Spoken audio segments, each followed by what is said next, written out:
Hello, and thank you all for taking some time out of your busy days. I know that our minutes are valuable, and I want to start this research presentation off with a bit of a short story to set the mood of the research. Hope you all can see the screen. In the beginning, there existed a thriving sanctuary nestled within the heart of a boundless and lively sea of communal belief. This sanctuary served as a guiding light, a symbol of hope and togetherness, enriching the lives of its followers through the warmth of companionship and the power of shared faith. And its essence was vibrant and life-giving, infusing joy and vitality into all who sought solace in that place. Yet, as the currents of time shifted, darkness began to loom over the sanctuary, reminiscent of ancient darkness threatening to extinguish the world's lights in legendary tales. These shadows were not mythical beasts, though, but tangible threats of dwindling participation, financial hardships, and a diminishing sense of community. They represent the modern-day monsters, each a challenge as daunting as any mythical adversary, testing the resilience and unity of this once vibrant community. The initial challenge to emerge was a sense of disconnection, reminiscent of small but persistent troubles that slowly began to erode the once sturdy foundation of the sanctuary. Next came the fierce challenge of financial difficulties, with flames of decreasing contributions and escalating costs threatening to engulf the remaining resources of the sanctuary. And during these difficult times, the community spirit started to wane, shrouded in a mist of despair and uncertainty. The once vibrant mosaic of sanctuary life, previously bustling with the hues and vibrancy of camaraderie and collective faith, began to come undone. Yet, hope remained alive within this beleaguered community. A band of steadfast individuals arose akin to the navigators of old, driven by their deep affection for their sanctuary, for the community, for their gathered beliefs. They embarked upon a mission, not summoned by the ocean's call, but motivated by a collective conviction of the potency of the church, of their gatherings, of God. Their quest to steer themselves towards a new home. Are you worried yet?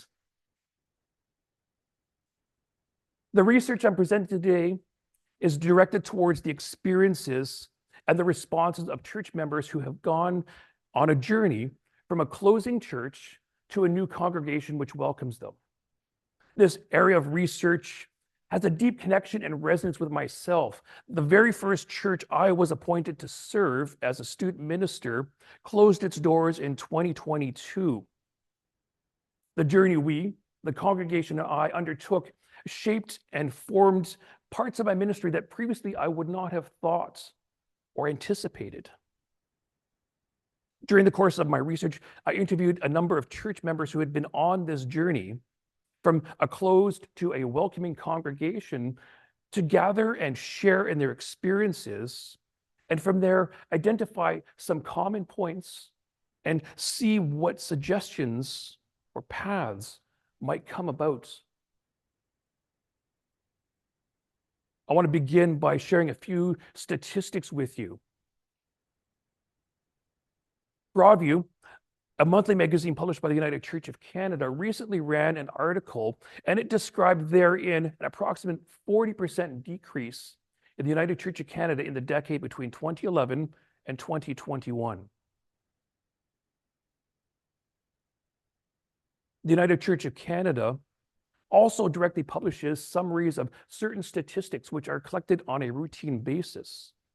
In just 3 years, from 2018 to 2021, 125 churches vanished from the rolls, closing their doors either through amalgamation or through disbanding of the congregation. In that same 3-year span, the national count of church members decreased by over 35,000 members. Some of this loss, obviously, is related to unexpected circumstances, deaths, people just deciding to leave, finding a new church, moving out of the country. But some significant portion still remains as a result of the closure of these church and the loss of membership because of that. If these statistics continue unabated, I estimate that 1 in 20 churches will be closed or amalgamated in the next few years. And I challenge you, as leaders of the church, as future leaders of the church, as members of the church, do you know of 20 congregations in your area or the nearby communities? If you do, one of those possibly won't be here by 2030.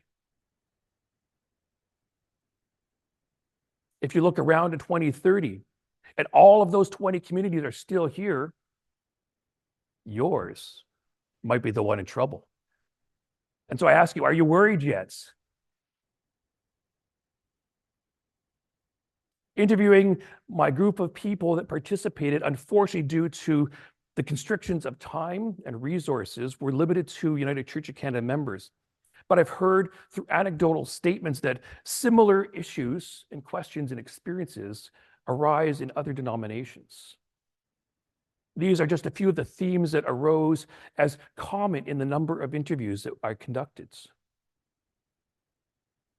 The first and obvious is the emotional and spiritual cost of church closure. This is something that is paid for by those members of the church that call it home.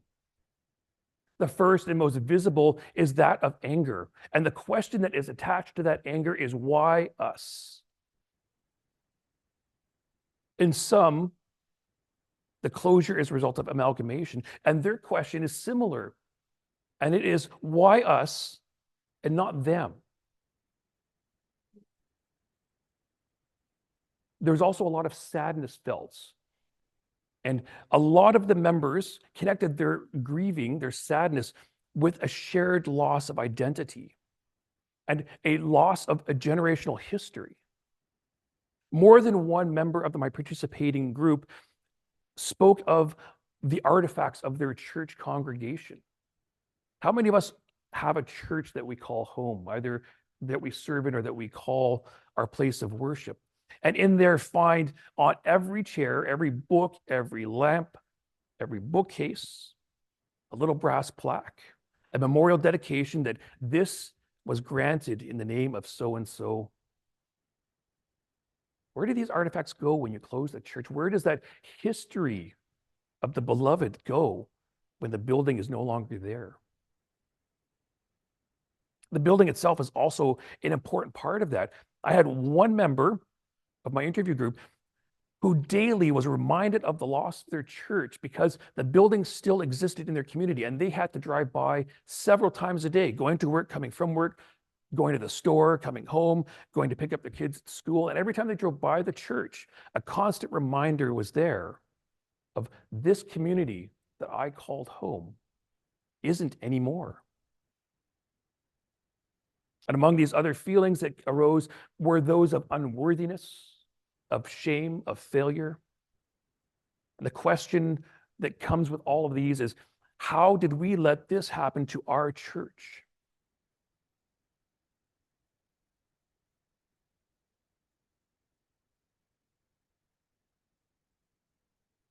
Moving to a new congregation, some of the members had a good experience, and others a little bit more difficulty merging with their newfound fellowship. And part of this reason, they explained, for good or for ill, was their sense of lingering identity. Coming from the former church of XYZ, they formed a clique, a group, a companionship, whatever you would like to call it, and in doing so, built walls or barriers that stood between them and the rest of the new church that welcomed them. And while they may have found comfort in the group of people that you know, whether through a sense of shared commiseration or a building upon your shared history, it was almost universally admitted that this comes at a cost of remaining the former church of XYZ and restricting yourself to not being the newest members of the Church of ABC.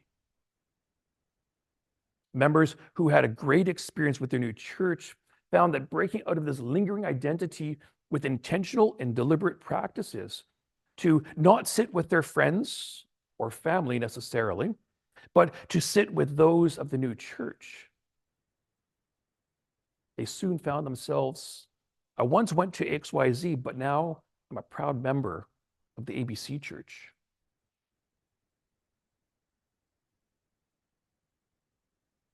These members, they're a treasure. As a church approaches the time of closure, assuming it is not out of the ordinary and a surprise, there tends to be a dwindling. Even with good planning, there tends to be a shrinking down of the church. And the members who stick with a closing church till those very last days are, in almost every case, the most dedicated and loyal members of that congregation. There is also a very high likelihood that they are the most experienced church members who are on committees and planning and organization and teachers. And as the numbers drop, more and more of these tasks are assigned to those who remain. And the disappointing thing is not all of these church members who have gotten so much experience find their way to a new congregation. Those 35,000 people over 3 years don't just disappear. They go somewhere, just not necessarily to the same church group.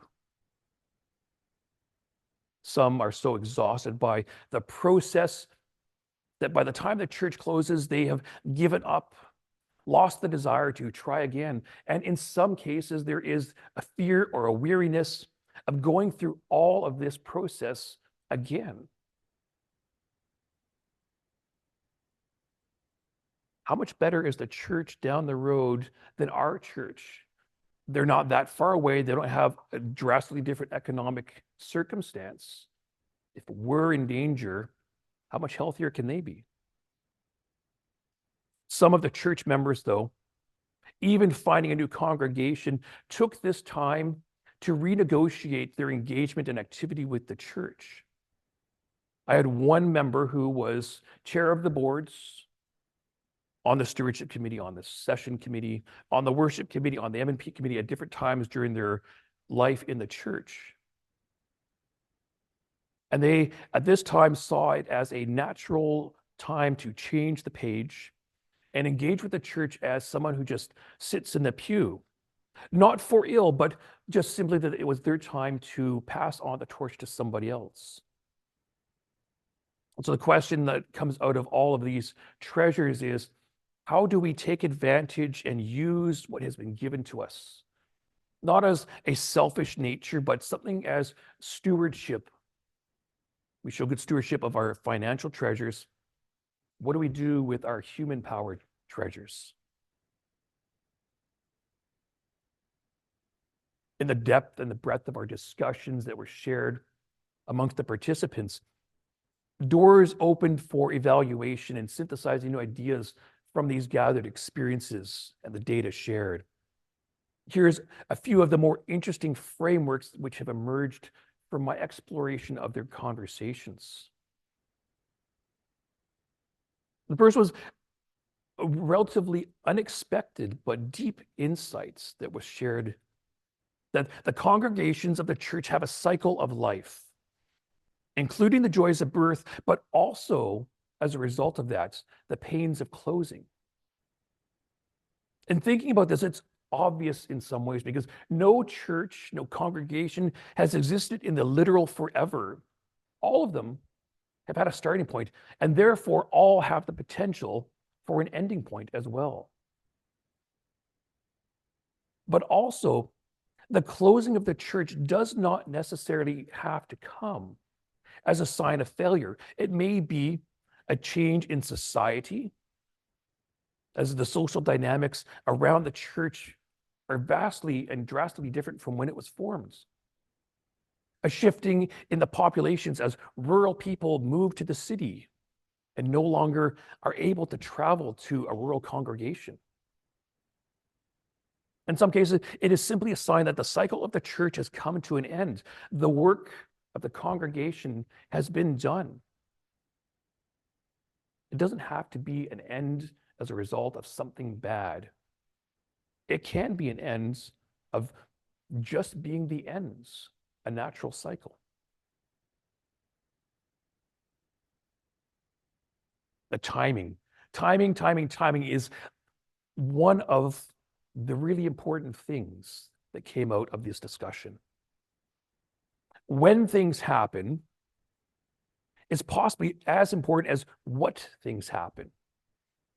For example, when does the question and the discussion about church health and possibly closure come up in the life of the church?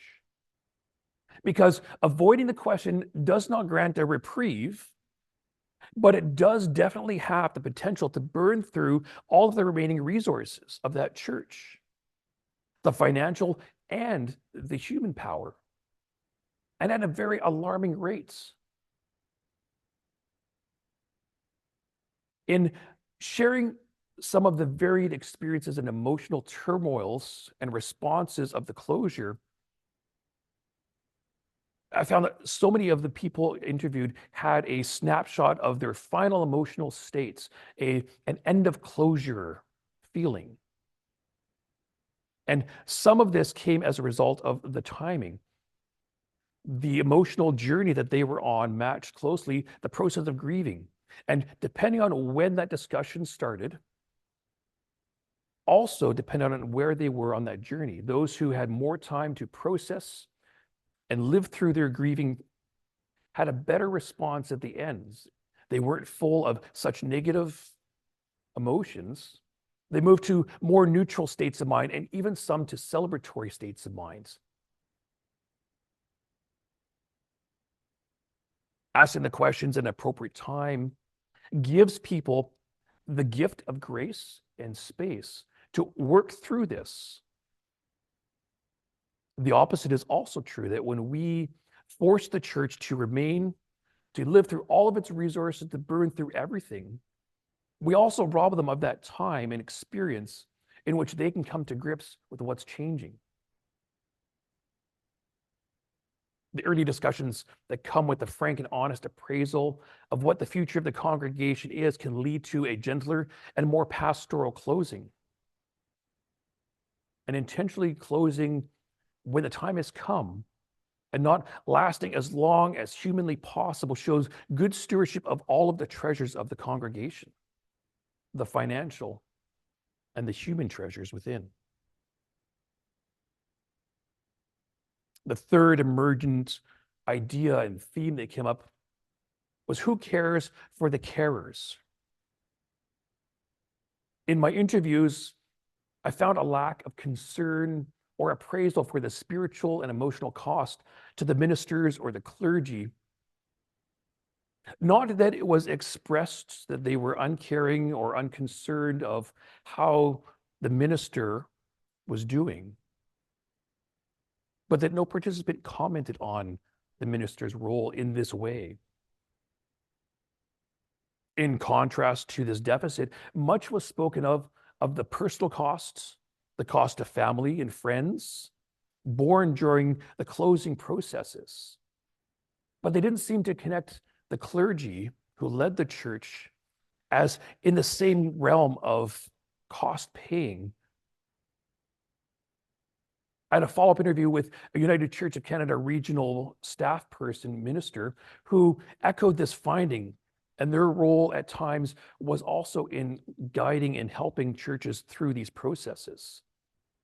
They too were concerned about how the clergy were not abandoned, but weren't given the same appraisal in these realms.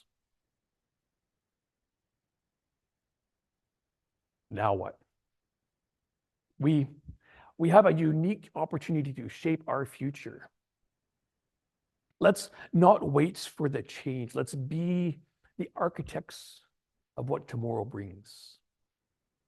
And so I call upon each of you to embrace action, to make bold decisions that will pave the way for progress and innovation in your congregations, to ask difficult questions, to have the bravery to look with open eyes at the health.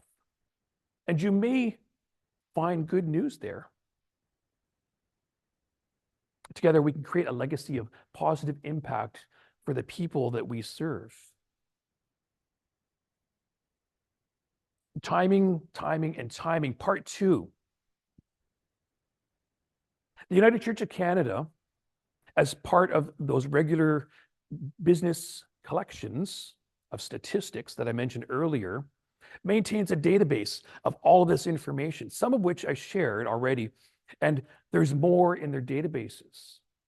These statistics, particularly around congregational membership counts, the changes in economic circumstances of the community surrounding the church, and the economic stability of the church itself are all known. And from these data points, it is entirely possible that something could be drawn from to infer the short and long-term health of a particular congregation.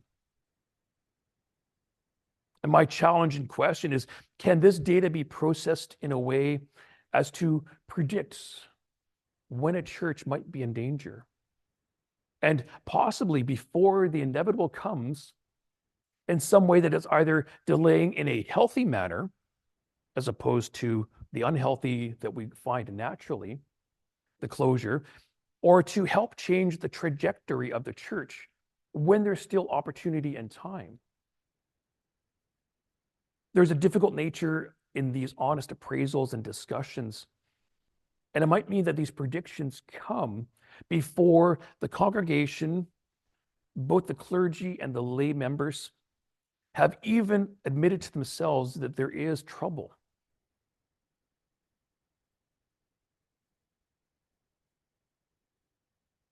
I found a call amongst the members of my participation for a greater depth of training and supports of the clergy and lay leadership in church closures and amalgamations. My initial research pool was intended to represent a very specific subgroup of church membership, those who specifically had moved from a closed church to a new congregation. But during the course of my interviews, I found that several of them somehow had slipped in from amalgamations. And these members were aware of the amalgamation as being different in some ways, but not truly aware of what those differences entailed and meant. And in fact, many of them felt that the amalgamation amounted to the very same thing as the closure of their congregation. I had one member who had such a bad experience with the amalgamation, though, that they, when the church amalgamated, transferred their membership to a third church. Some years later, that church closed, and they regretfully transferred back to that church that amalgamated. A few years after that, that amalgamated church also closed its doors. And I wonder what the emotional cost, the spiritual cost of that journey was in the end.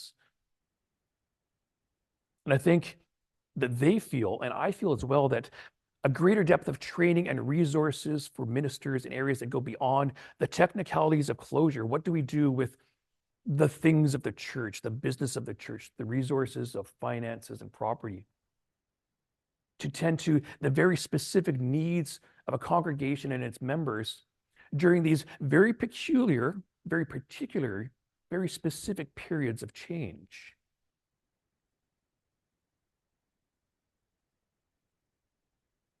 And a third area are new avenues for mutual supports. Some mentioned the idea of a congregational network. Others extended that same idea to beyond their own congregation, beyond the welcoming congregation, to a regional or a national group of members who had come from amalgamations or closures, where they could share their stories, where they could lean on one another for emotional and spiritual supports, where they could find wisdom and guidance. Some of the members of the church who found successfully new congregations to call home remarked that there was a personal touch involved in that successful process. And these, in some way, were ranked in effectiveness and value. Many received a welcome letter, either to the church in general, to them in particular, from the church body that was nearest to them. And this was a good thing. It opened the doors and let them know that there was a community just down the streets. Even better, though, some members received a welcoming letter from the minister of that church, whom they might soon call pastor or minister. This was even better, created a deeper personal connection with someone specific, someone they can rely on, someone who, if they choose to go to that church, will receive counseling from, guidance and direction.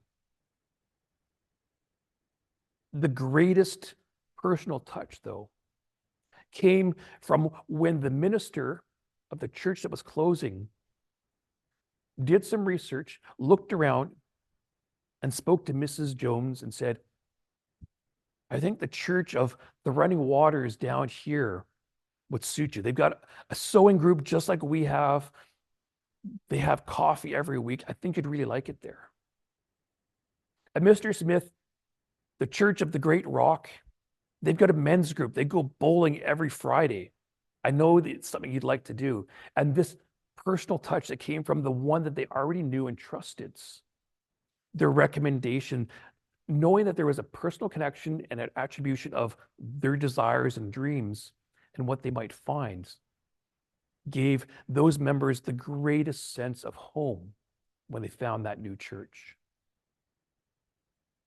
But a wider network still of people who bring even more stories, more possible congregations, more unanticipated places of worship could only be a better thing. Finally, the third part of these support networks is that for the clergy, for the ministry. Those who have experienced closure, connecting with those who have already gone through the process, who are willing to provide guidance and wisdom, to share what they've learned. And to spiritual leadership in the church who may or may not have gone through this process, but is there willing, trained, and happy to provide pastoral and spiritual support for ministers who weren't called to be specifically in this lonely and very difficult place in their lives. Because no one goes into ministry expecting that my church is going to close. That's what I want, is a church that's closing. We want a church that thrives, that lives. So the closing inevitably isn't what we train for, even though maybe we should.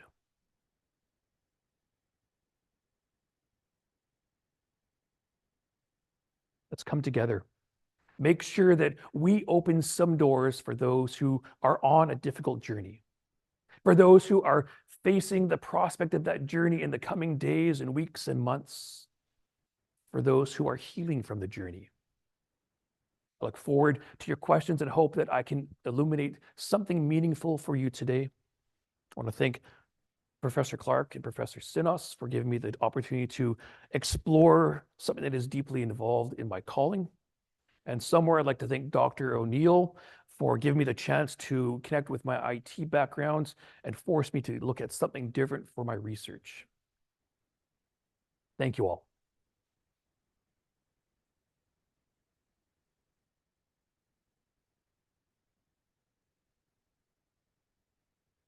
If people could identify themselves, also, we got this from online. If you could identify yourselves when you ask a question. So I'll turn this over and ask Anne to be Anne. You're on, Anne. With a great t-shirt, by the way. It's a great t-shirt.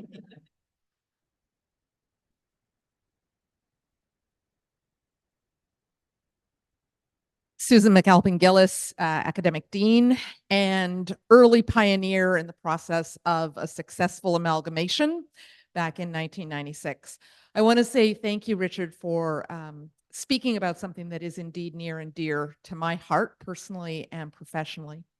I was really surprised when you said only 1 in 20 congregations would close. I suspect the number is much higher if we look over the next number of years. Within this area, I can identify 8 congregations in the last 25 years who have closed or amalgamated. I'm wondering, because I do think there are very large differences, I think, in the experiences of people for whom their church has closed and those for whom their church has amalgamated. And I don't know whether your research dug into that very specifically. In my experience, good amalgamations mean that both congregations that amalgamate are changed. And it is not a matter of the smaller congregation being subsued by the larger congregation. That's a takeover, not an amalgamation.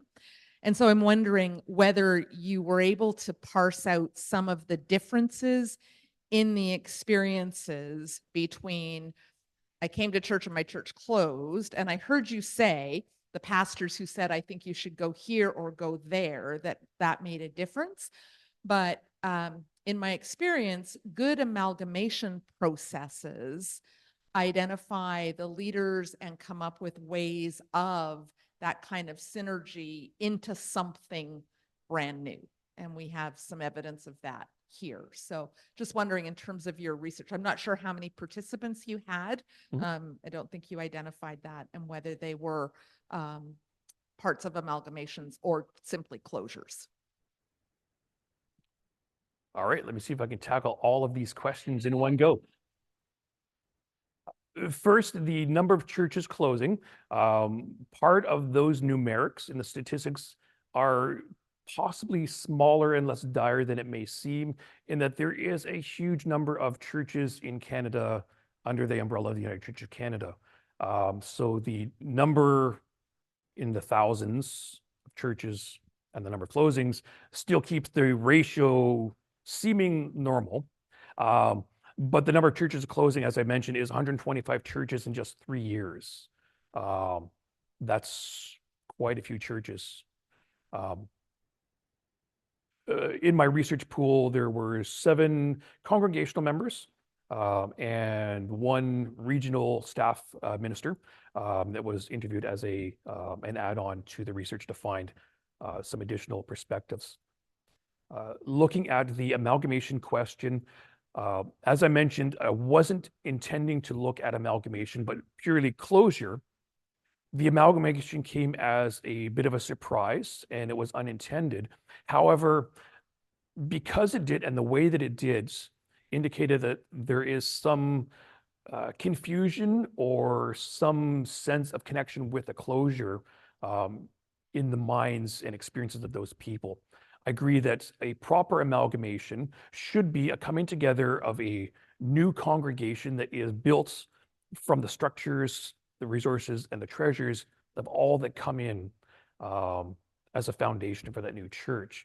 In our handbook, it says explicitly that the congregation does not close, but lives on in that new congregation. That said, the structure of power, especially when you have a rural congregation amalgamating with a more healthy congregation tending to be in a suburban location, the resources in building and finances, and inevitably in the structure of the church, almost always, in my experience, override that of the smaller churches. And it shouldn't be that way. And we take steps to try to have that not be the way.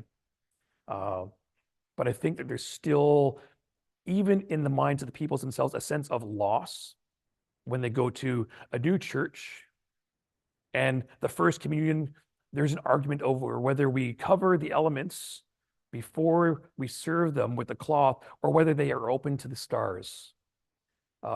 Whether the candles are 12 inches from the edges or 10 inches from the edges. They're little details, and we probably don't even recognize them during the amalgamation, but they're important to somebody. So I think that if we have the good planning, if we can find as many of these compromises and enact them in a way that makes the people aware of them, yes, the amalgamation can be successful and should involve all of those communities coming together and creating something new and wonderful.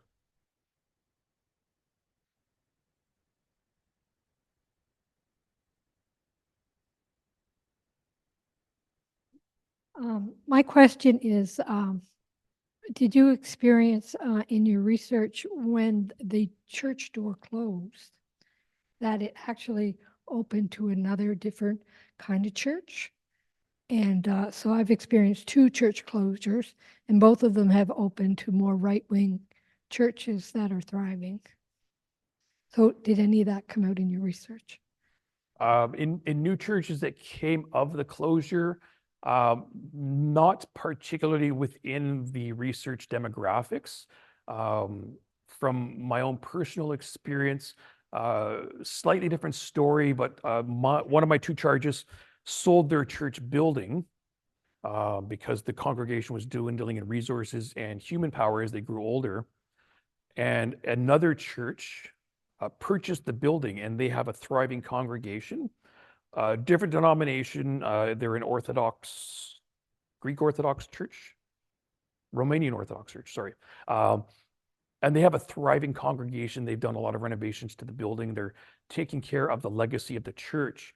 And so there is, amongst the members of the church, usually a good feeling at their legacy of what they had has been taken care of. They've passed it on to the next group. Slightly different, but I have seen some experience of that.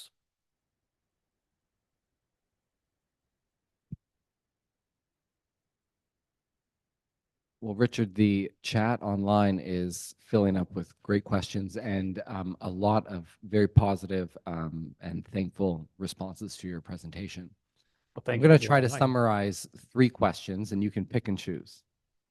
The first, behind door number 1, is from Byron Sampson, and I'll just summarize.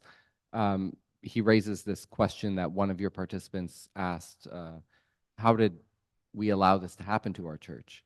And he wonders if a question could be, why did God permit this church to be closed? And so I'm wondering, in that question, I'm hearing the move from the human to the divine hand in all of this. Did participants name any of that? Another question is from Megan Gillum, and she talks about the pandemic and how that's accelerated things. And has your research identified new life in the ashes of the deaths of closed churches? And AST alum and current student Don Lee Greer asks about were there amalgamations in other denominations, and do you think that there's room in the structure for amalgamations with different denominations, not just within the same? So door 1, 2, and 3. Where's Vanna White when you need her? If I've got time, I will try to quickly address all 3. First, for the question of why did we let this happen, and the role of God in this. As I described, and some of the participants came to a realization that there's a cycle to this. And so it's like any cycle in Earth. We have a spring, we're hopefully approaching that now if the snow keeps itself away. Then summer will come, then fall, then winter. It's a cycle, and God doesn't allow or not allow winter to happen because we enjoy summer better. It's a cycle, and that's just the way that it is. Sometimes it could be mismanagement, it could be politics within the church, it could be something negative that causes the church to dwindle and fade away. It could be, as I said, just a change in society. A lot of our rural churches come where roads intersected and all of the farmers gathered as a community, for example, and that church was there because the farmers were there. As we get more and more technology, we need less individual farmers because we have giant tractors and plows to do the work that was done by many, many hands. People move to the city, and so there's no people to come to the church, and it dwindles because it's changed in their society. In the big towns, people are changing. People are spending more time going to hockey and baseball and sports with their kids. They find other activities that draw them away from the church. And so activity dwindles. And these are not necessarily things actively against the church. They're just things that are changing, and the church is no longer meeting their needs. And just as I said, that third way, the cycle that ends, the church came into existence to serve, to do this and this and this, do a food kitchen, battle homelessness, collect clothes as an example. It's rather brief and short-lived for a church, but when all those things are done, if the miracle happens and there's no more homelessness, there's no more need, the church would have no more need to be in existence. I can't think of any examples where that actually occurs, but the work of the church does potentially have an end, and that's not necessarily a bad thing. And so God is not necessarily always allowing it to happen. It's just the cycle of the church life. As to my good friend Megan, who asked about the pandemic, nothing particular that came about as a result of that in new growth. The pandemic is probably not the only reason most of these churches closed, but was an accelerant to their closure. It exacerbated already existing situations and problems. And this kind of goes back to my idea of analyzing the data in the statistics and seeing that preemptive need for some concern. The pandemic is kind of a negative version of that. It has amplified and made more visible the dangers of that church's healthy status or unhealthy status. And so there's a lot of negative results of the pandemic. But I think also in the growth and support of new congregational bodies, as people grow other churches, inevitably there will be some blossoming as a result of the closures, as a church that once was potentially getting low on people and resources, it gets an influx of new people. In rural situations and in urban situations, a little bit less so. People probably don't want to go that much further than their normal congregation to find a new church. So the next church down the road has a good likelihood of being the attracting point for most of that membership. And so they will gain some momentum there. Sorry. And the third question was?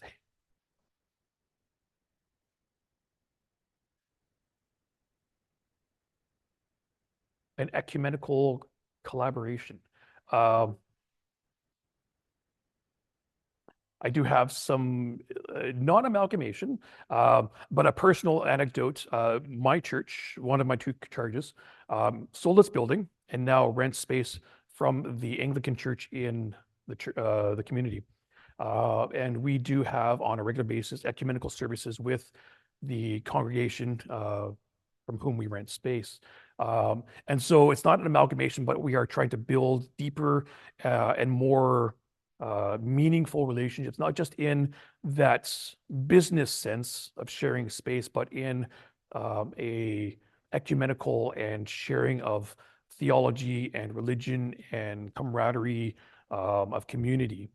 And we've had just recently, I provided the homily for the New Year's service, and the Anglican priest provided the Eucharist for the service. And we joined our churches together, and some of my members were unaware of how communion was served in the Anglican church, and so they learned something. And I probably surprised some of the Anglican members with my homily, but we had a good time, and we're looking forward to doing more of those services together. So not an amalgamation, but leading towards that idea and theme of coming together across borders and boundaries.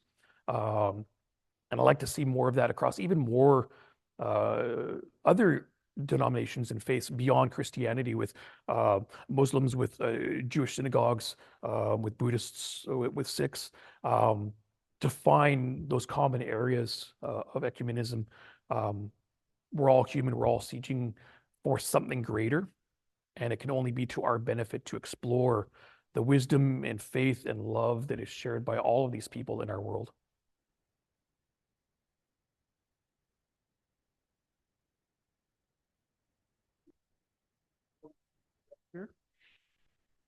Thank you, Richard.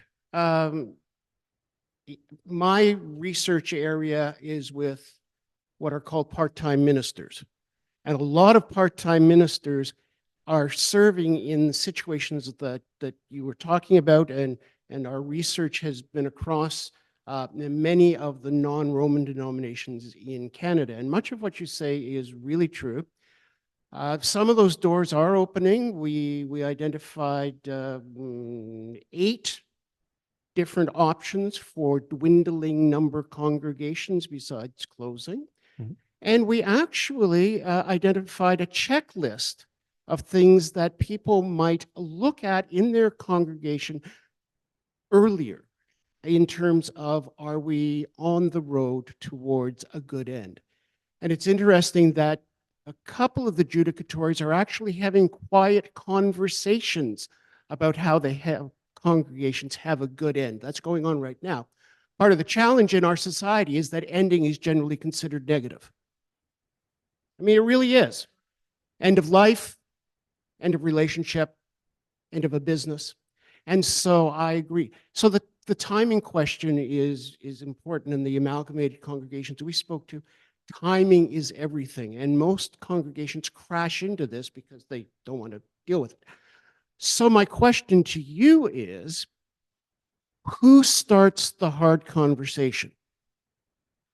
Who steps into the target zone to have the conversation started so that we don't end up with 2 desperate groups of people who are drowning, hanging on to one another? And so who starts the question? Who starts the conversation? Who do you think should start the conversation? Ideally, whoever finds the problem first. To elaborate on that, I think that the United Church of Canada, for our particular denomination, in their collection of statistics on a semi-regular basis, has a good starting point to look at the health. And it doesn't even need to be a person that starts this process. It can be something that's automated. These are just numbers, and they don't necessarily have to say this church is going to close next week.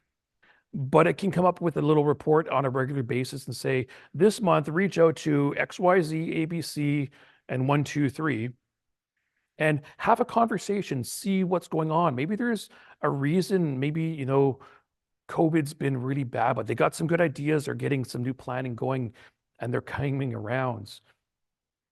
As I said, these are hard questions to ask. Closing and negative things like that are a really difficult thing to wrap our heads around. And we tend to ignore those negative things as much as we can. It's just our human nature. And in doing so, we may not even realize, because we put that to the back of our mind, we are making it an unconscious, subconscious, hidden in the background problem that we don't even pay attention to. It'll go away, we'll be fine. And so when we're doing that, these little signs that we're obscuring aren't being observed. And in many of these cases, when we look at them early, we might find a way to change the trajectory so that we can avoid the closure. If we get to the point where there's 5 people left in the congregation, they got $2,000 in the bank, and taxes are due, there's not much hope. If we look at it and there's still 30 or 40 people, the finances have gone down 20% over the last couple of years. What can we do? How can we engage the community? If they're not even thinking about this being a dwindling, if they're just, oh, it's just a phase, we'll swing back. When it doesn't swing back, is it too late then? And so having an unbiased, unattached emotionally or pastorally or spiritually from the region's point of view, they're connected in their sense of responsibility, but they can look at it from that sense of, this is something that's come up in the data. Let's start the conversation. It might not go anywhere. They might be resistant to it. We might be able to offer them that checklist of what can you do? Because if that congregation hasn't even thought we might have to close, they're not even going to look for that checklist of things that might help them to avoid that.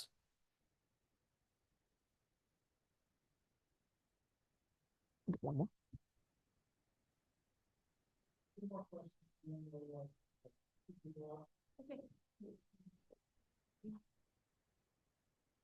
Hi, Richard. Thank you for taking on this big issue. My name is Julie Pauling, and I'm in the first year here at AST in the MDiv program. Congratulations. Thank you. And so been considering this as well, just due to general observation. I've noticed in my regional newsletters in the pastoral relations minutes, this is for the Eastern Ontario Outaouais region, they publish regularly the number of churches that are looking there to make a call to a minister. Right now, there are about 25 in that region, and there are 16 that are without a minister and not looking to call a minister.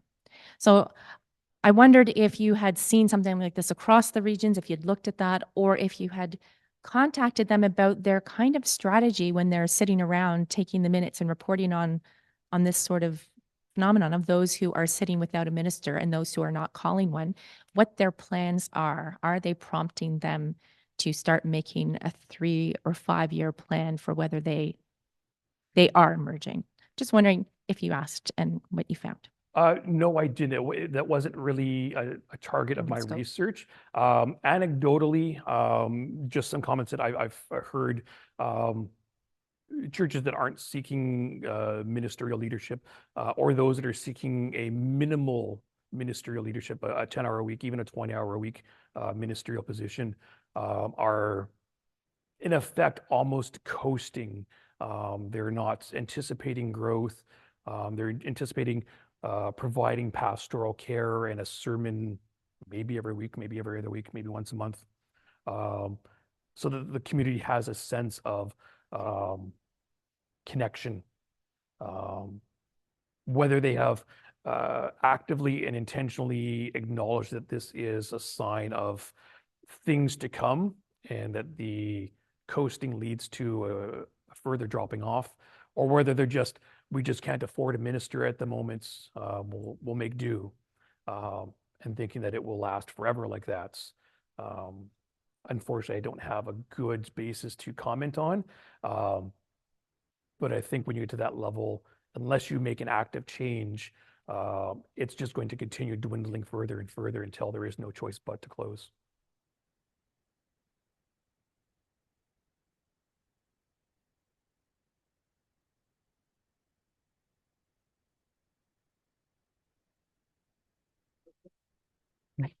My name is Michael Moneke. I'm my first CMD here. Excuse me. Yeah, I appreciate all you said, and that's beautiful. But there is something I wanted to take a look at. You may not have delved into it very much in your research, but it's of concern to me personally, and I'm sure to all of us as ministers here. Why is the church closing, and how can we sustain the churches from closing? Now, what I want to say is that there's a natural cycle.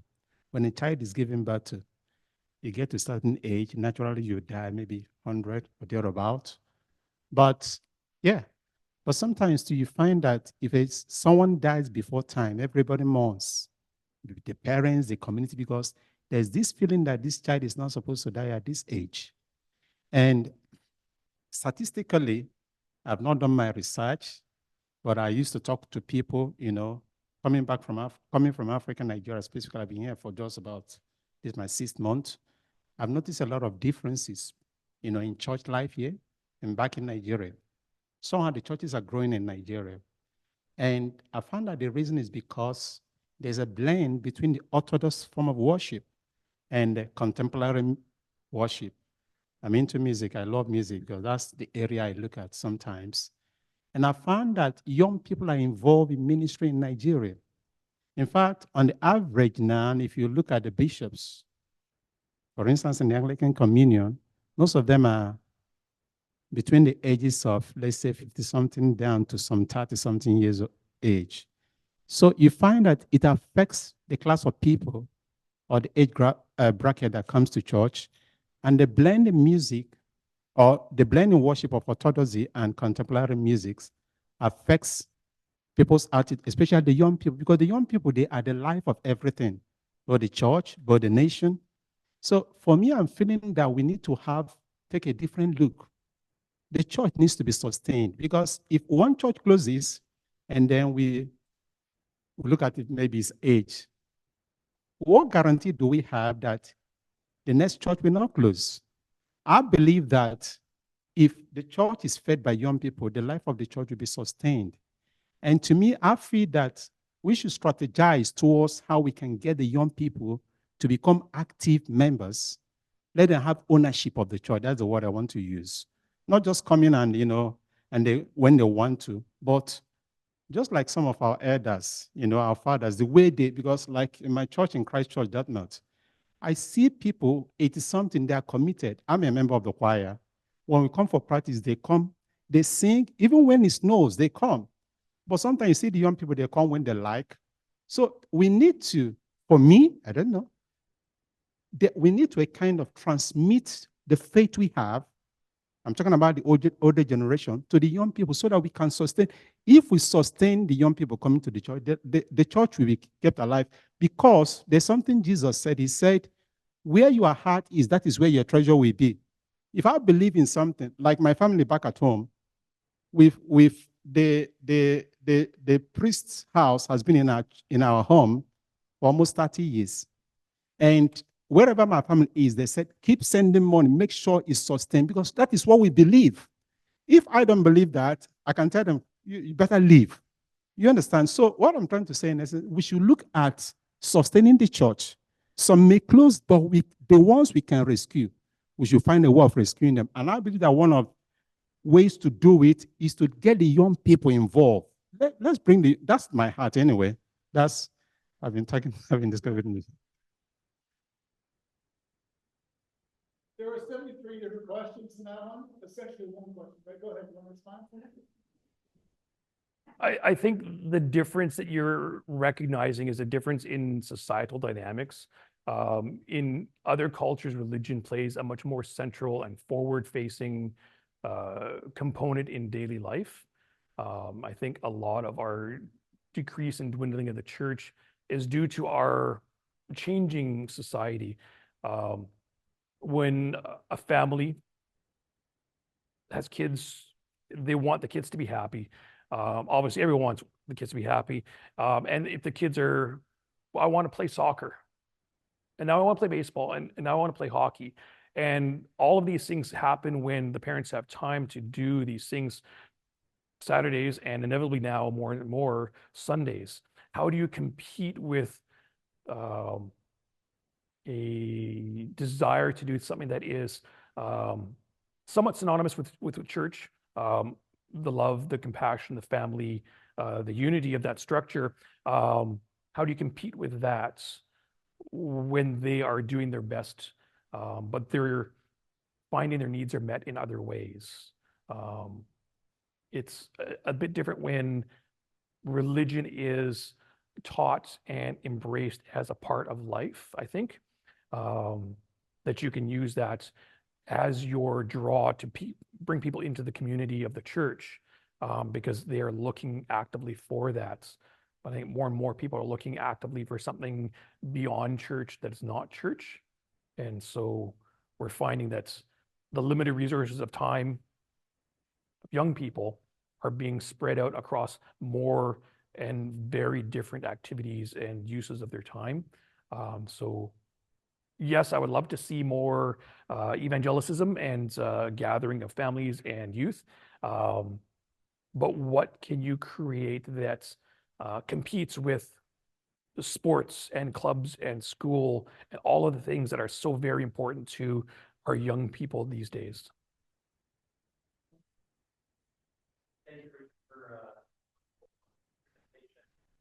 Kent Gregory, first year Bachelor of Theology student with the Anglican Diocese.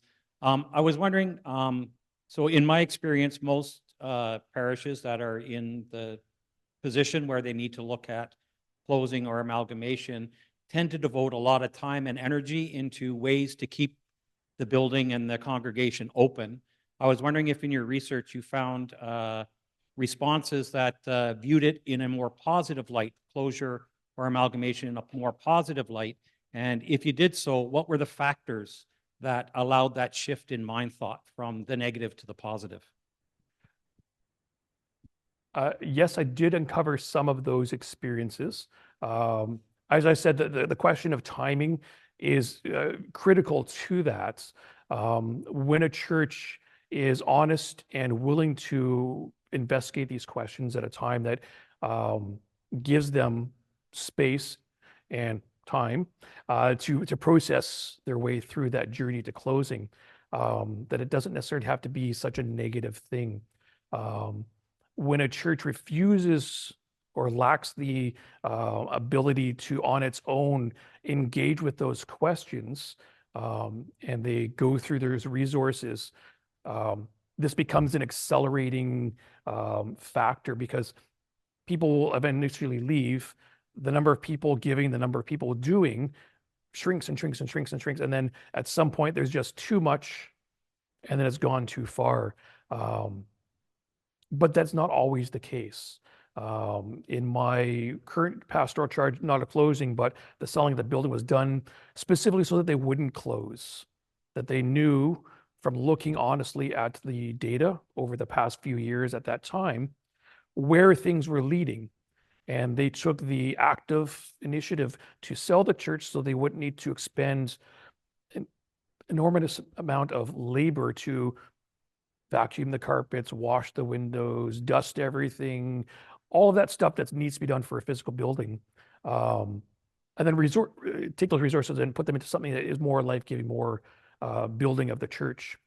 My first pastoral charge looked at their resources and treasures in a manner of stewardship and intentionally chose to start the conversation of closure before it was too late so that they could return some of that treasure to the greater church and support others who were in need, knowing at that point that there wasn't much possibility of a future.